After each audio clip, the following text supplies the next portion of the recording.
we're going to move people around. We're going to try to create matchups given the opponent. And I look at it like this. Whatever it looks like going into the year, I hope we have a bunch of stars at the end of the season.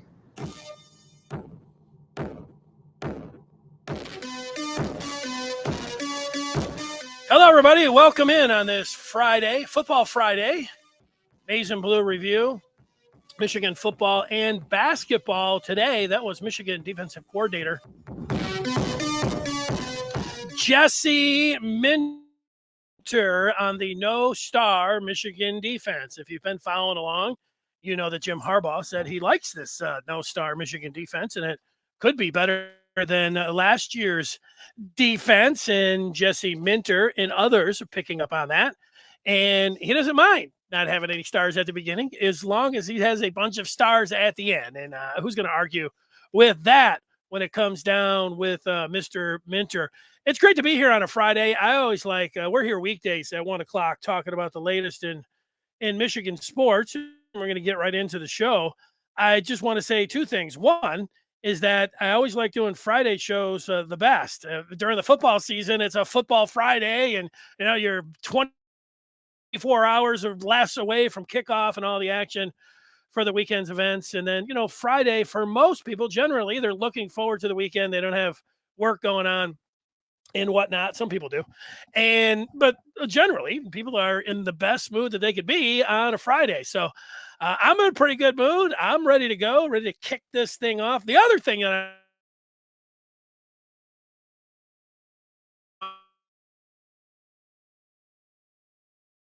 say is that I tell you at the end of the show, sometimes I end up, and look, that's the first time that maybe my internet connection is not going well. But Maize and Blue review, you want to join up to find out the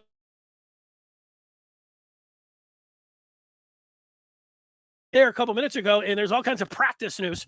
We are talking about practice. I mean, reps, and there's the Lions have their first exhibition game tonight.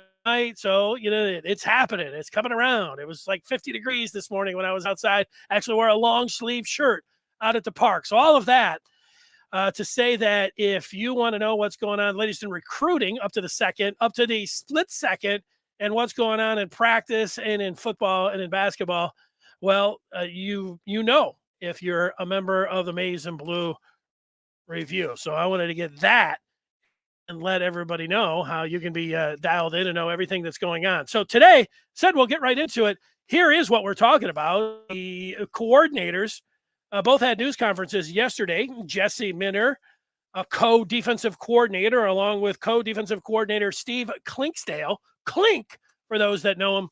I've never called him Clink myself. Actually, I've never called him Coach Clinkscale either.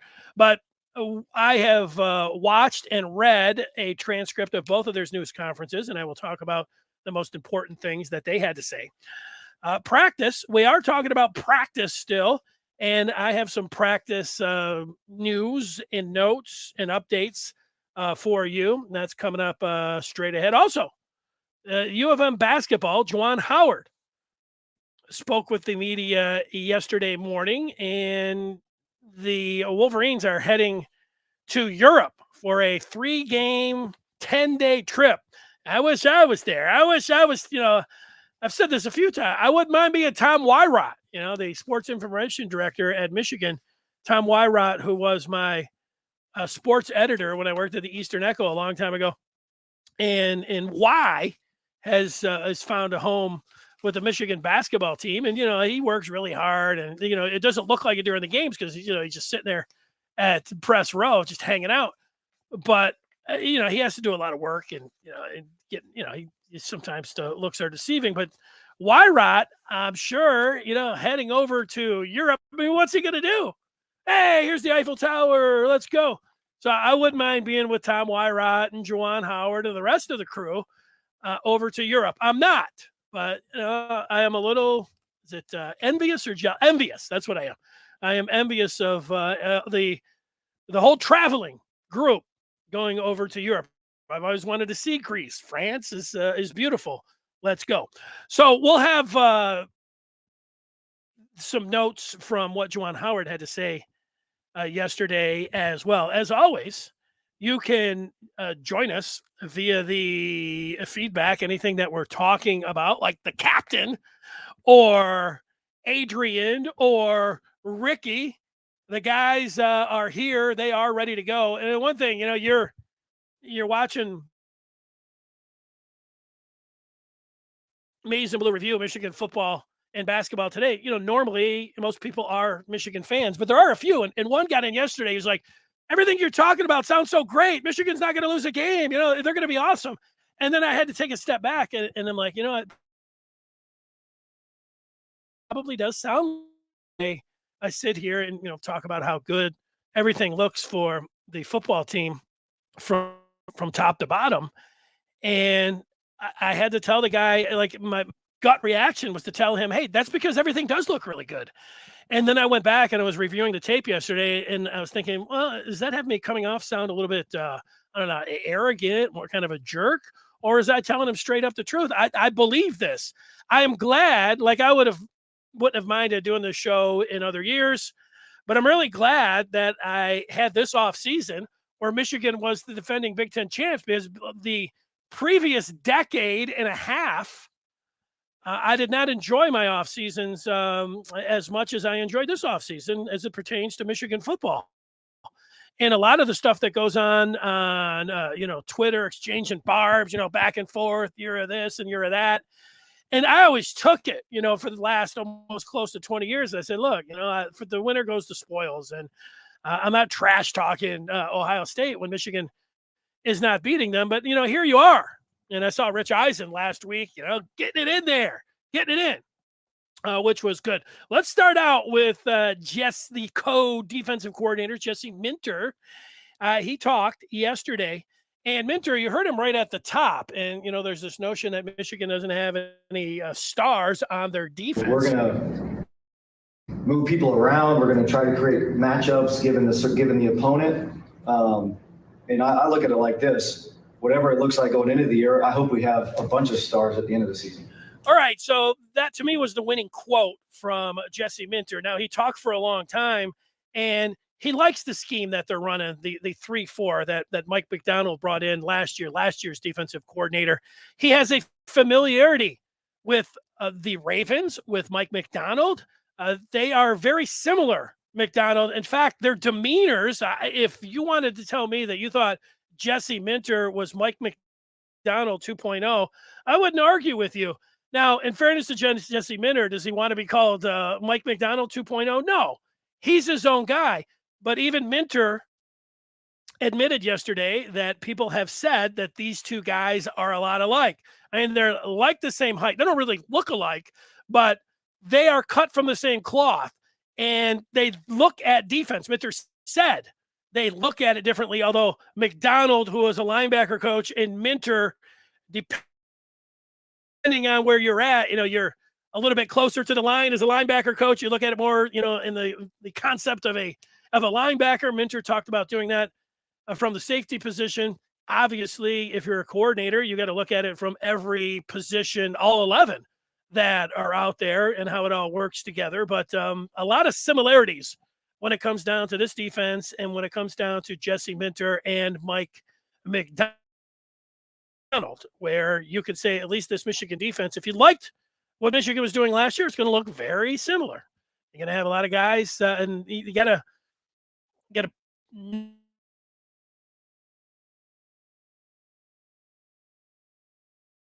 going to be running back, a lot of different things that way to keep an eye on. But Minter said he likes the scheme. He's familiar with it. And that's what he had to say about starring at the end of the season with the no-name defense. And, Minter gave a lot of coach speak. Now, if you like coach speak, I don't mind. Like, look at it, it's August. This is what you get. Jesse Minter is a coach. Were you expecting him to come out and say, yeah, you know what, Mike Morris, he's going to be the next Aiden Hutchinson? We're pretty sure of that. Jenkins, he reminds me of his old man. He's put on 20 pounds. He's going to be a terrorizer. Mozzie Smith's going to be an All-American. I mean, like, they don't say things like that. They talk like coaches do. And Minter sounds very confident, very much like a coach, which he is. So that's what you get. Now, if you like coach speak, like I was saying, go and watch Minter and what he had to say. And, you can come away with a better feel, but I wanted to give you the feel that not only is this defense going to look a lot like last year, Minter and McDonald are. You had one of those masks that you could put on, and it was Mike McDonald, and they had the call sheet. You might not know any difference on what's going on with the Michigan defense this year, and that's good. The only thing I didn't like about Mike McDonald last year was the Michigan State game. He got it handed to him. That can happen. You got to credit the other team in this case, and especially credit Kenneth Walker, who was awesome in that game. But enough with that. Overall, McDonald did a good job, and Minter picks up. And what do we say? We're going to talk coach speak. Let's talk broadcaster speak. He's picking up the baton, and he's just going to keep it going, picking up where McDonald left off and advancing it down the field.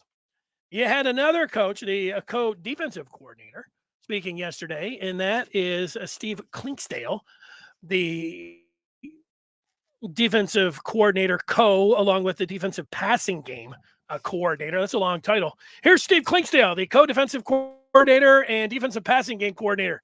Let's just call him Clink. Clink is from Youngstown, Ohio.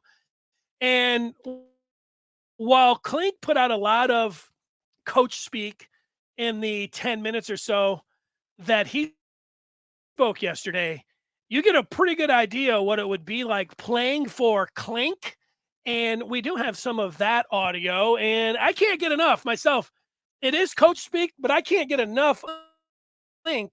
I'm ready to play for him right now. Here's a little Steve Clinkscale audio. I tell people all the time, by nature, where I'm from, like you have to have aggressiveness. You have to have a mentality that, you're going to take it to them and not get hit in the mouth. And they're doing that. They're covering a lot better, and they're being a lot more aggressive. They understand what they're doing. You hear me say that word all the time, understanding. And to me, that's a big piece of coaching and teaching. But I see those guys definitely a lot better as a unit now than they were last year. There's Steve Clinkscale specifically talking about the secondary, and anytime you hear, he fires you up. You want to get ready. You want to feel like football's right around the corner. You want to kind of get in that mindset. Listen to Steve Clink. He wants aggressiveness. Those are the kind of things I like to hear from a guy that is a coach on defense, that his team has an understanding, communication, all of those things, but want to come in and not get hit in the mouth. You want to have that mentality that you're going to take it to them. Good job, Clink, on explaining. That's what I took away from the coordinators yesterday. Let's move to the next item. And now we're talking about practice. Practice has been going on. Today is the 12th. It has been going on since Wednesday the 3rd. So they have over, a week and a half that they have been going at it. And we have heard from different coaches. We've heard from both coordinators, and we have heard from Jim Harbaugh. And these are some of my takeaways from the first week and a half of fall camp. Zeke Berry is a true freshman that was not in for spring. He wears number 10. Clink was mentioning Berry's good instincts. Jim Harbaugh mentioned Will Johnson and Zeke Berry. Zeke Berry was the first freshman defensive back out of his mouth. These are not coincidences when you know enough about coaches and coach speak, and particular Michigan coach speak. Zeke Berry is one of those freshmen that you just want to keep in mind in the first week and a half of camp. He keeps getting mentioned, and the things that they're saying about him, it's not just like, yeah, we like him. It's not just, boy, down the line, he could really be something. They're talking about Zeke Berry. It wouldn't be a surprise to me that when it comes down to, look, the safety position right now, there's a lot to know when you play safety, even more than corner. tough, safeties like the quarterback of the defensive backs. You got to know all the checks. You got to do all the different things that you are required for being the last line of defense. And sure enough, Makari Page and Rod Moore, who interestingly enough was not in for spring last year and really came on and a starter by the end of the year, made big plays in that Penn State game. In particular, I'm thinking about, Dotson on the 4th and 1 in Happy Valley this year to secure the 21-17 victory. It was Rod Moore that was in Dotson's back pocket, but you hear a lot. I feel Zeke Berry and Rod Moore are kind of the similarities there, but Makari Page, RJ Moten, and Rod Moore, those three, and you're looking for that fourth safety. If you're asking me right now, based on what I hear from the coaches, I would say that true freshman Zeke Berry would be in the mix. Now, I have DJ Turner and Roman Wilson's name up there. If I was putting a trending list together of who are the top 5 trending players that are talked about the most from the coaches, the media, the fans, the message boards, sports, everything, well, DJ Turner would be on that list. And DJ Turner, a lot of people with good reason talked about Mozzie Smith because he was number 1 on that Feldman freak list. Well, DJ Turner was on that list too. And DJ Turner, when they talked about some of the things that he does besides playing corner, just his physical prowess, the speed, the cone drill that they would expect him maybe to be the best ever at a 3 cone. When you say you're running a sub 4.340, I thought it was a mistake when I heard Jim Harbaugh say it. Now you come back and you've got Feldman talking about it, and this is not hand time, laser time. GPS was supposed to be the best technology in being able to track 40 times. And not only is DJ Turner sub 4.3, but so too is Roman Wilson. If you've been following this podcast, you know that I picked Roman Wilson to lead the Wolverines this year out of all of the wide receivers that they have and in the incredible talent that is in that wide receiver room. I think Roman Wilson is going to catch the most touchdowns this year for the Wolverines. Part of that is that he takes the top off of the defense. Let's put it a couple other ways. He's got real good speed. Let's put it another way. He might be the college Tyreek Hill. He might be the college cheetah. Roman Wilson, the cheetah of the Michigan wide receivers, running a sub 4.3, staying right with, according to Jim Harbaugh, DJ Turner. Now, this last one is something I complain about once in a while, and that is players playing both ways. I don't like it. When you talk about players like that freak list, there was 100, and you consider how many players are in college football, it's like, you're like 1% of already great athletes all over the place, which, is why people like that list. I mean, you're talking about the best of the best. Well, in my experience in watching college football, it's less than 1% of the players that can play 2 ways in college ball. It's like 0.001% of college football players. Guys like Charles Woodson can play both ways.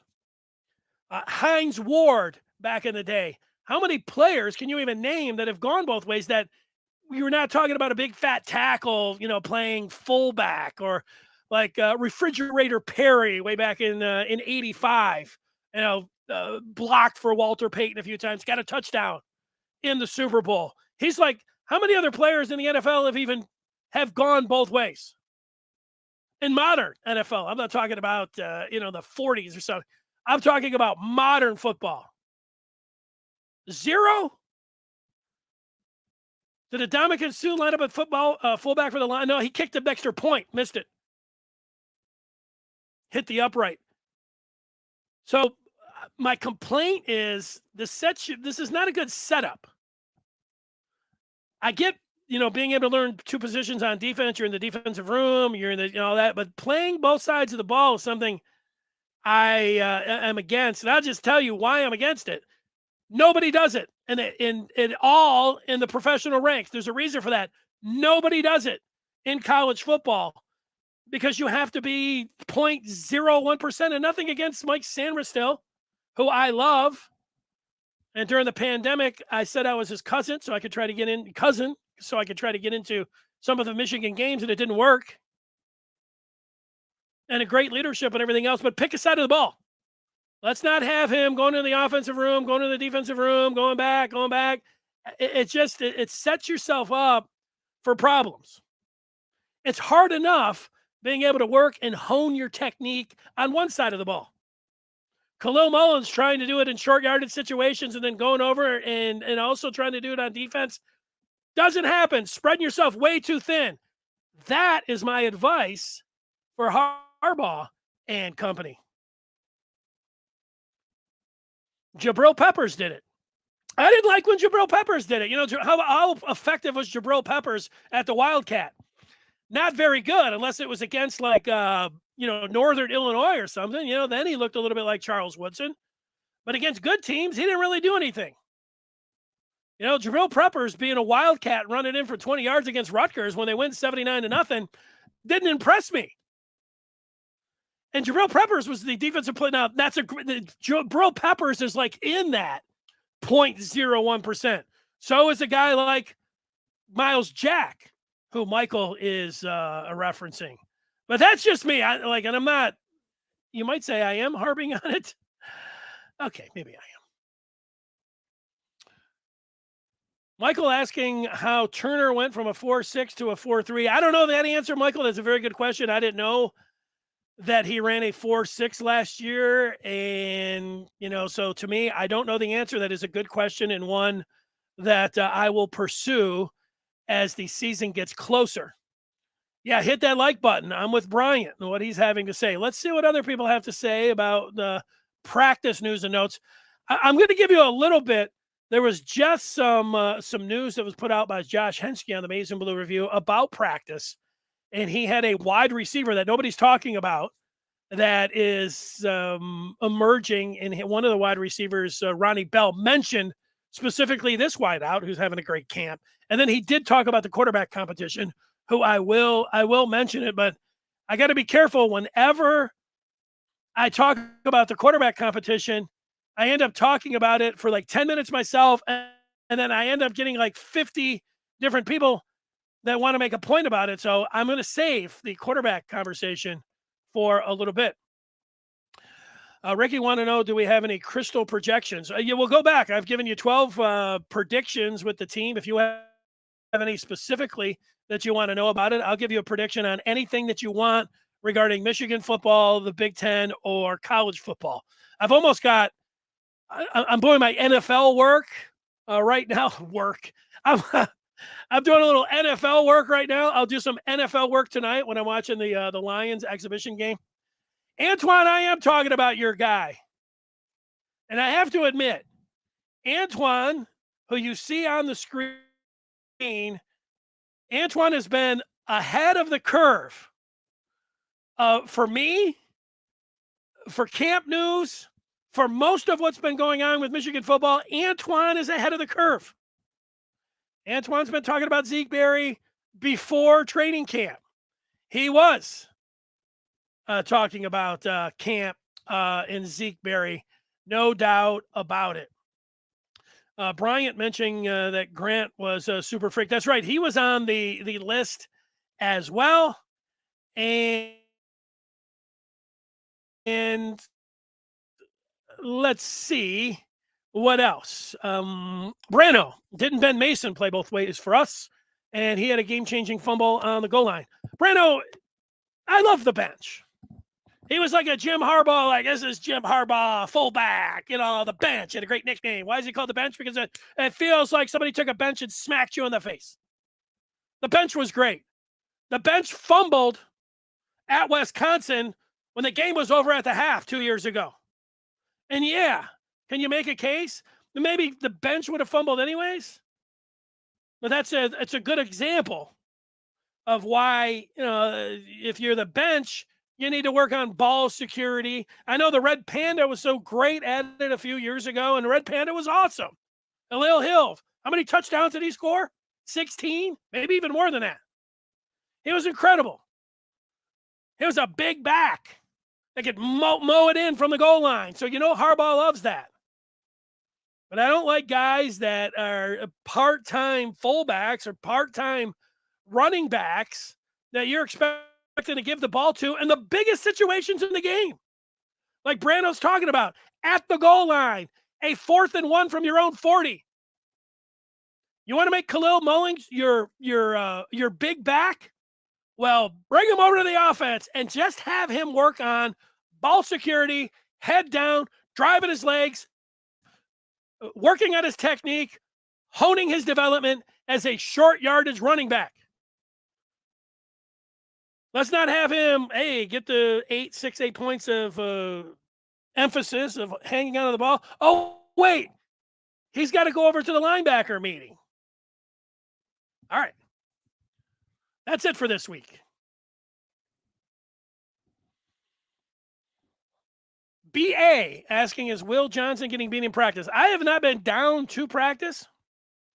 I have not seen any indications that Will Johnson is getting beat in practice. But is it possible? Yeah, like Will Johnson looks like he's going to be a great football player.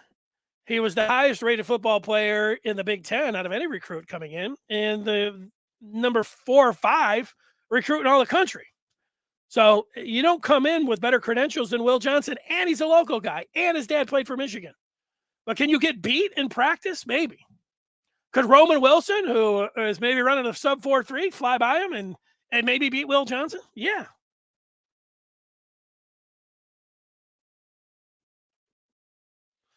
Yeah, he could. AR, I don't know who he's talking about. Talking about now Michael wants to put Devin Bush in. All right. Yeah, okay. I said enough on two-way players. Well, we're going to see. And, you listen to Harbaugh, and he just couldn't be any more complimentary to Sandra still. Maybe he'll be voted a captain. I just loves the when you're doing that, obviously he loves the work ethic. He loves the leadership. And I was talking to a former player today. He said, what it's going to come down to for this team is who's the leaders. And if they all buy in and if they're all going the right way, this team can defend the Big Ten championship. There was no doubt in his mind. And I think this team does have a good chance. I think this team has a legitimate chance to go 11-0 and go down to Columbus, and we could talk about going and having an undefeated season. Now, that always sounds crazy when I hear other people saying it. Like, oh, here we go. And so if it sounds crazy to you, that's fair. You could say, how many times Michigan's had an undefeated season? Once in, 70 years. I know. Twice. Now there's 12 games. There was 11 back then. There were some of the 70s they got in. A couple ties there in that 80. It doesn't happen. So you're going to bet against something that happens like once in, your lifetime? Or are you thinking about, this team has a legit chance of going undefeated? I think they have a legit chance of going to that Ohio State game without a loss. Based on what I see personnel-wise, based on what I know about this team, what I saw last year and who's coming back, and based on the schedule. That's what I'm looking at. So we're in store for a fabulous season. The captain is weighing in on the feedback and says this year is going to feel like 2016. I'm personally worried about Nebraska. That feels like the 2016 Iowa game. Well, the 2016 Iowa game was on the road. So at night, that 14-13 game. So I get you feeling a little bit worried about that, but that game is at Michigan Stadium. So go ahead, feel nervous about that one, but that's the difference. And Nebraska put 29 points up on Michigan last year. That was a very nerve-wracking game. If it feels like 2016 for you, that's good because Michigan went into that Iowa game with like 8-9-0 and ranked number 2 in the country. So if they can get to that point, what would be the game that would be closest to the 2016 Iowa game? I would say the 2022 Iowa game, because Michigan is playing there again for the first time since 2016. They are probably going to have to play that game at night. Michigan does not have success. It's not just 2016. You go back. It's been a long time since Michigan's been able to win at Iowa. But I think that Iowa's offense is terrible. And I don't think their defense is as good as it was last year. They lost 3/4 of that secondary. That was a big part of them having the 25 turnovers. I think Iowa's taking a step back. I don't think Iowa's all that good. Now, hey, was the 2016 Iowa team? They had like 3-4 losses. I think that Michigan can beat Iowa at night, in the morning, or at 3:30, whenever they play that game. On Fox, on NBC, on ESPN, on Google Prime or something. I don't know. There's no such thing. Amazon Prime. They'll beat them on TikTok. All right. Those are my practice thoughts. What do we have next? Oh, we've got 2 things that you're, I think, going to be a treat. A picture can tell 1,000 words. I love this photo from last week from the Michigan football Twitter account. You've got Juwan Howard and Jim Harbaugh. Howard addressing the Michigan football team. You can see this is in the back of the Glick field house, or back of Schembechler, maybe. I guess it's in between. Whatever. Out there on the practice fields. But Howard just has that look on his face like he is proud to be a Michigan coach. He is honored to be addressing the team. And the players, you can just see them in the foreground. J.J. McCarthy, Keon Sabb, Donovan Edwards. I think that's C.J. Stokes with the, I don't know whether it was braids. Yeah, I think that's what they're called. McNamara up front. And Harbaugh is just as pleased as he could be looking at the basketball coach. It was a great scene watching these two embrace after the Michigan-Ohio State game. I love this photo. And while we're here and we got you for some pictures, let's get this picture up. And speaking of Donovan Edwards, is that him, number 7? That looks like him, or is that Makari Page, who also wears number 7? I'm going to say that's Page. Nonetheless, this is a Michigan video from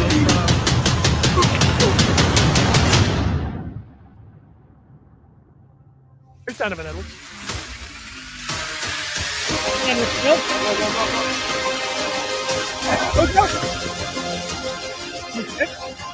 Andrell Anthony. Had to see him. DJ Turner. That was clean. Eric All. What's 85? I'm going to look at my roster. Iman Bennett. Austin Smith throwing 2 guys around. Blake Corum. Will Johnson. There's a shot from Kate McNamara into Selzer. I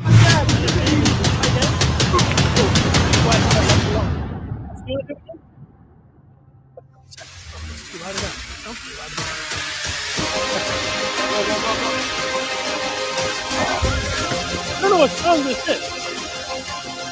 Got the picture. There's a little bit of a catchy tune. No. Michigan picking audio from Clink. And they put a minute or 2 of these out. Once in a while, they should let the camera run for 10 minutes. Let's go. If they don't like what they see, don't post it. Nice. I like it. And there he is. Oh. Okay, thank you. Okay, some feedback before we move forward and get to Juwan Howard. The schedule sets up for Michigan to be dominant offensively all year long. I agree with that. John has a Bleacher Report. He says has early rankings, has us outside of the top 10. All I can do is smile. Yeah, I don't know. Like, I don't know. Everybody can have their own polls. I don't know exactly. I didn't see what you're talking about with Bleacher Report. I don't know who works there. I mean, for all that could be some guy that is a Michigan State grad, and feeling like, hey, screw Michigan. Let's put him. I work for Bleacher Report. And, nothing against Bleacher Report. Maybe they do fine work. I don't know much about Bleacher Report. I will say, if that is true, that seems like it's ridiculous. But you know what else works in the media is ridiculous takes. I mean, there's some guys that work at the radio that have based their careers on ridiculous takes. There are plenty of people on TV that that do the same thing. So ridiculous takes work. It makes people like go in and say, "This guy's an idiot," and then they watch them or read their story. And it works for people. Hey, what can I say? Maybe I shouldn't look down on takes, because if you just do it all the time, there's a lot of people that find it entertaining. So we should pick up some more.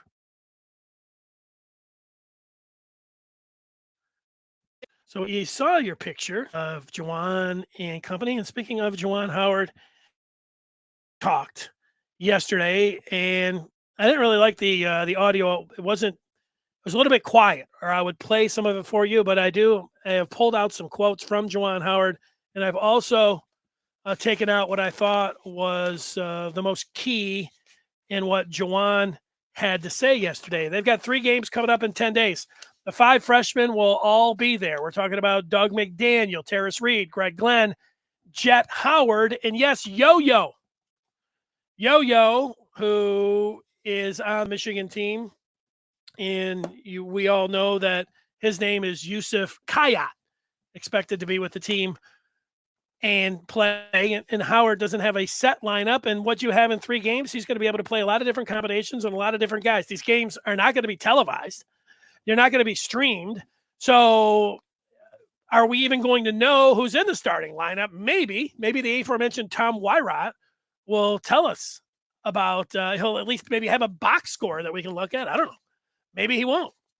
Maybe we'll just have to go on a little game story that Wyrot, in between going, down in the Champs-Élysées and visited the Parthenon or whatever else he's going to do. He'll put together a little game story for us. You got Kobe Buffkin. Remember, hit that big shot against Ohio State last year. Michigan would not have beaten Ohio State and likely would have not have made the NCAA tournament if it wasn't for that big shot by Buffkin. But Kobe Buffkin is a real gym rat. Juwan Howard knew that, and he is thinking that he could have that second-year leap. Mentioned like Franz Wagner. They've seen some guys in the program have these gigantic leaps. I mean, they're not saying that Buffkin is going to be like Franz, but that he has put on some weight and some good lean muscle, which is good for Buffkin, who they have talked about needing to get it done on the defensive end. And it sounds like he's doing everything he can. Stayed around in Ann Arbor when he could have been jet setting across the country. Stayed in Ann Arbor to work with the strength and conditioning coach Sanderson, and Howard appreciated and liked all of that. Also mentioned Terrence Williams II, or TW2. He is leaner. He is faster.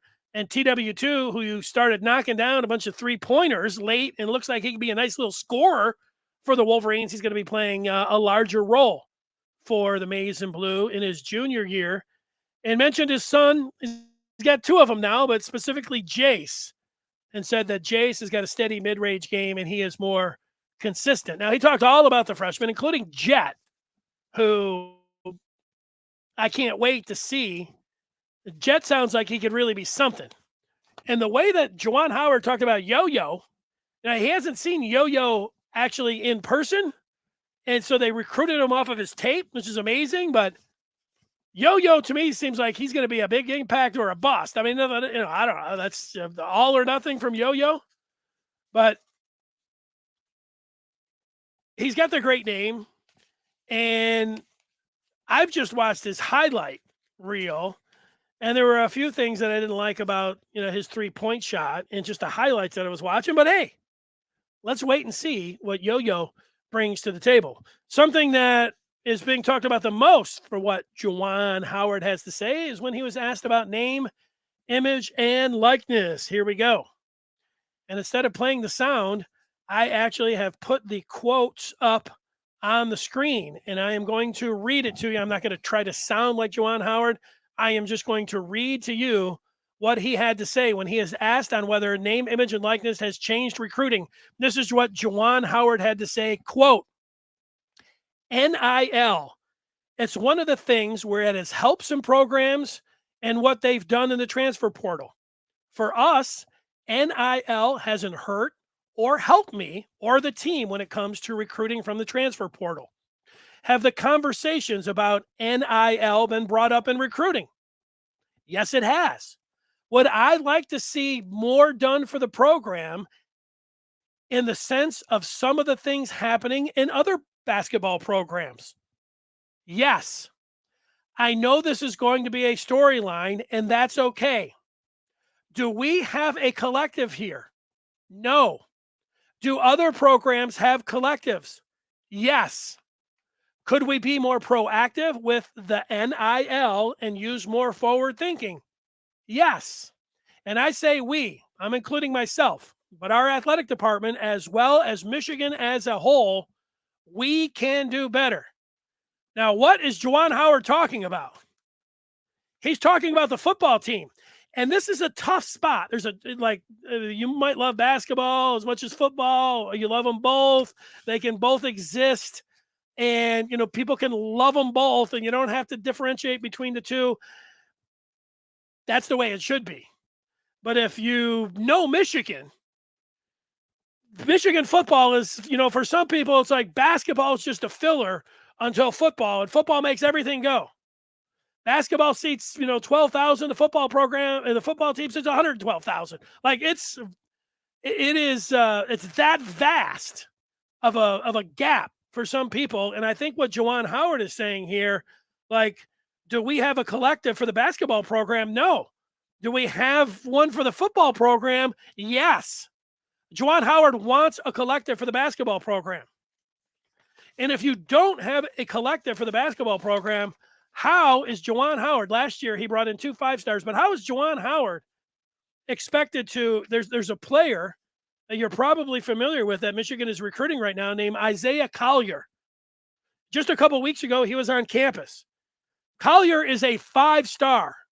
He is a 6'4" point guard. He is the number 4 ranked overall player in the country by Rivals out of Marietta, Georgia.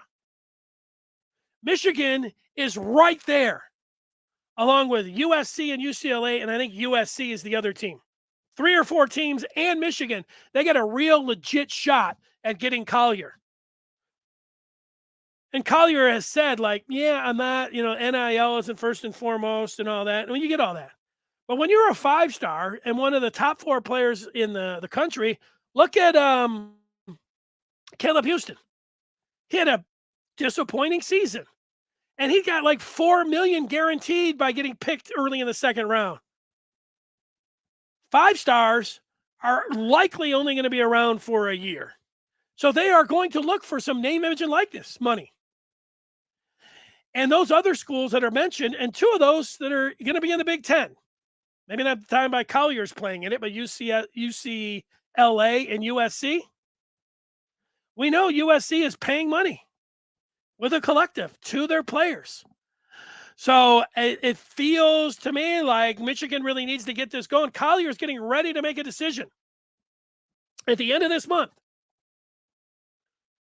Michigan, behind the scenes, needs to make it known if they want him. Now, maybe they're like, look, we don't want to get involved in giving a 5-star, $1 million. You're never going to get a 5-star again if you're playing it like Michigan has at least talked about playing it this year, like you're going to reward the players who stay around. Collier's likely not staying around. So if you want, I don't know why you're recruiting a 5-star if you don't have a collective that's willing to pay millions of dollars. I don't get that. Was it a waste of time?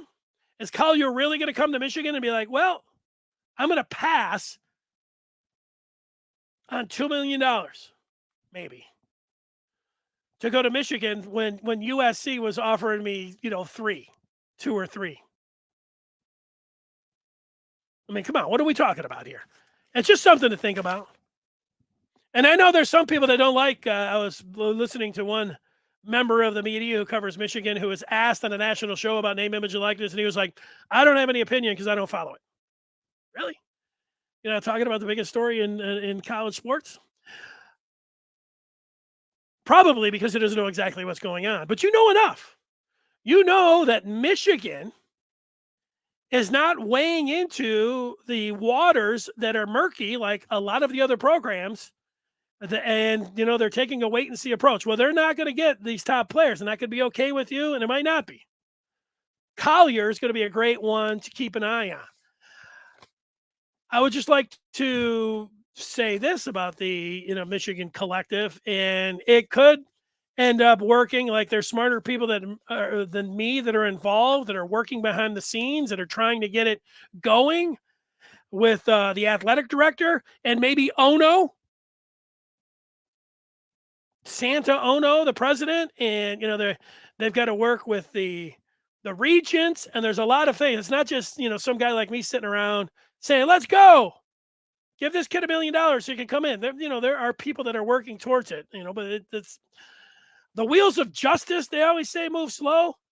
The wheels at Michigan move even slower than the wheels of justice. Michigan's collective is moving along at the pace of erosion, but maybe it'll break through here in time for them to score some big-time players. I was talking to somebody today that was saying, yeah, you know what? The problem is that Ward Manuel, he's got 25 other programs, and there's a lot of people that are giving money to the programs for facilities that are spreading them out with the other 25 programs, and Ward doesn't want to be the guy to say, look, we're siphoning off, or at least cutting in half, these monies that are coming in, and we're throwing it all towards football and basketball, or in this case, just football. So those are tough things to do when you got a lot of mouths to feed, and everybody knows, though, that football, they should separate football and basketball, but they've never been able to do that. Title IX saying, no, you're not doing that. So that's it. And that's where I'm at when it comes down to the collective and what's going on. Somebody is asking me about somebody else doing a YouTube. Like, I'm good for, people do other things, and, other people have shows, but I don't know this person, so I'm not going to comment on anybody's YouTube show talking about Michigan. I know there's a lot of dudes. I remember looking at this dude, and he was like running some Michigan podcast. And I'm like, who's this cat? And he's like got 45,000 views and everything. And he's on there just sitting at a little desk with a book of Bo, acting like he knows all about Michigan football. I was like, wow, this guy's running the 45,000 views. This nerd, Ferris, is talking about NIL, says there's nothing really going on there, and saying that image is everything in Michigan leadership. NIL doesn't help that. Yeah, I think Michigan is being dragged along on it, Ferris, talking about name, image, and likeness. But I also think, look, there's, the couple old sayings, and one is when, people have a lot of money, you say, well, how did they get a lot of money? They got it by not just throwing it all out willy-nilly. They did it by analyzing what's been going on. So Michigan, they have a lot of good business people in places over there, and they are thinking about all of the different things that can happen. I do think I would love to be in some of the conversation, because there is a conversation to be had with name, image, and likeness, where it was like Michigan's got, just at the quarterback position, and this is where we'll get to the quarterback news from practice. Michigan's got J.J. McCarthy and Cade McNamara. They're in a really good spot when it comes to the quarterback position this year. And technically, both of these guys could stay around for 3 more years, including this year. That's a long time, both of them. Nobody thinks that's going to happen unless you're listening to that hot take guy on Tuesday who said it could happen. That was a hot take.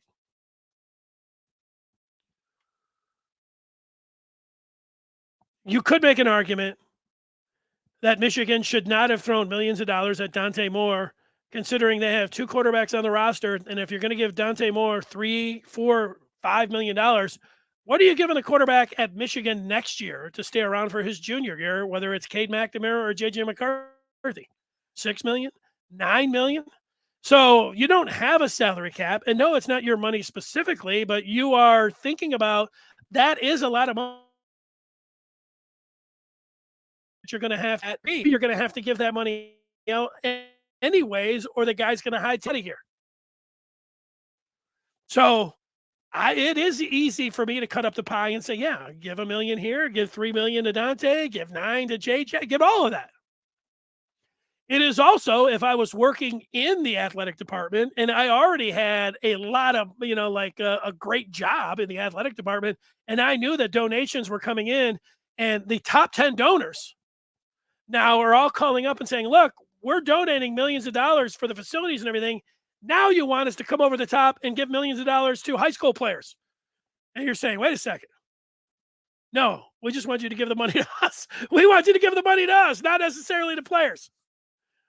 Or we want you to give us the same amount of money that you were giving, to make everything run, to keep the power on, the facility, the Star Wars, to keep up with the Joneses and everything else. So we look really good. But we also want you then to, in addition, to come over the top and give millions of dollars to these players. And so those are the conversations. It sounds easier. I'm going to tell you, it sounds a lot easier giving up the money to the big time players than it does, and with the different things that are behind the scenes, and plus the politics that are involved that I just walked you through, with regents, a new president, an athletic director, split donations, 25 other programs that are like, where's our the basketball program that's saying, hey, you got a Michigan, you got a football collective, where's our collective? Something to think about. All right, in terms of practice and the quarterback position,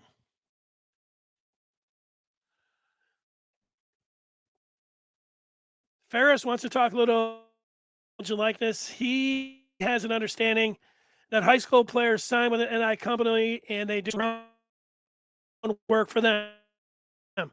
That can happen. You can sign now, Ferris. But here's the one thing that you also need to know.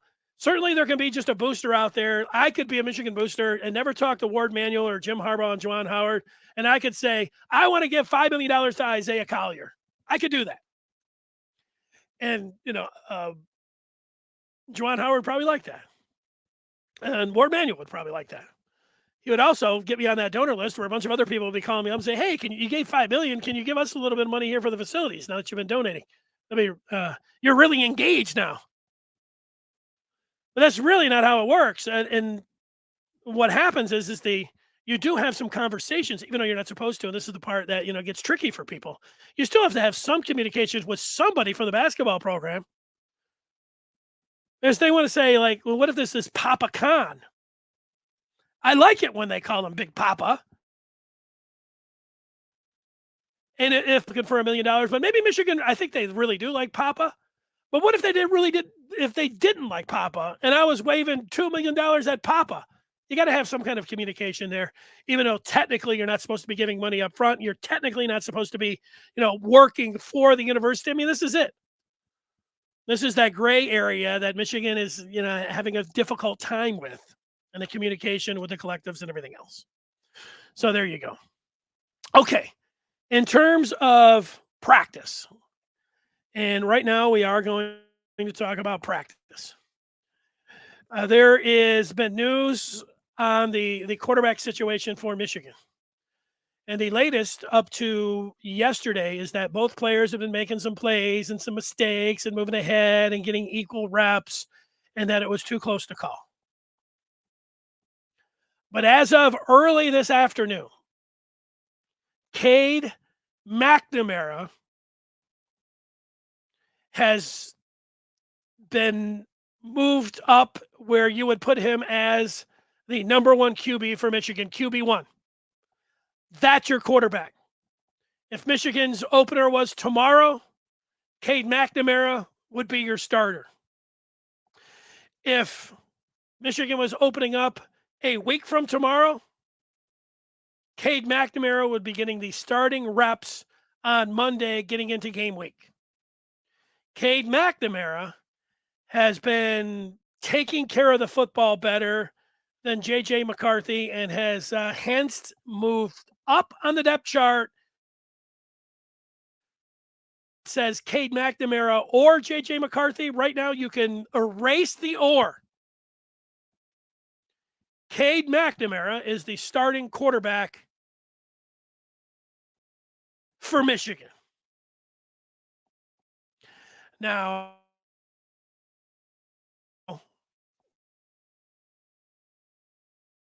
you've got, sorry, my screen went out for a second. You have 3 non-conference games where you could play Mozzie Smith at quarterback and win those games. You can play J.J. McCarthy a lot against Kawan and probably Maryland. Although Maryland's getting into a lot of buzz here, I saw the Big Ten Network, Jerry DiNardo. Now, they hadn't seen all the teams, but they're like, Maryland's the best team that we've seen. Talia Tagovailoa. I mean, teams get hyped. Tagovailoa didn't play really well against Michigan, and he's a gunslinger. He's as likely to throw as many to Michigan as he is to the Terps. But since Michigan went into Maryland last year and put up 59 points at it, Michigan fans are looking at that game a lot like I am, that they could probably play Mozzie Smith at quarterback in that game too. And so they got 4 games that they could experiment. So the news today, you shouldn't be down. You shouldn't be. I wouldn't if I was a Cade fan. Like, you can be a Cade fan and a JJ fan, can you? Or you got to distinguish between one or the other. I think, like, you want the best. You hope the coaches are putting the best guy in position. They're both still going to compete and play, and it doesn't mean that it's over. Remember, most people thought that McNamara was going to start the season anyways at Colorado State. So today is a confirmation of what most people have been saying all along. But McCarthy, it's only going to take a practice or two, a turnover or two by Cade, and an outstanding day or two of practice from JJ, where you could put the or back up there and you can move JJ back in front. Maybe we'll be sitting here next Friday and talking about what a difference a week makes. McCarthy has made a move. I know Adrian's saying you can be a fan of both. I know sometimes it doesn't feel like you are. Sometimes it feels like you've got to distinguish, like, if you like Cade, it means that you don't like puppies. How could you not like J.J. McCarthy? If you think Cade's the best guy for the job,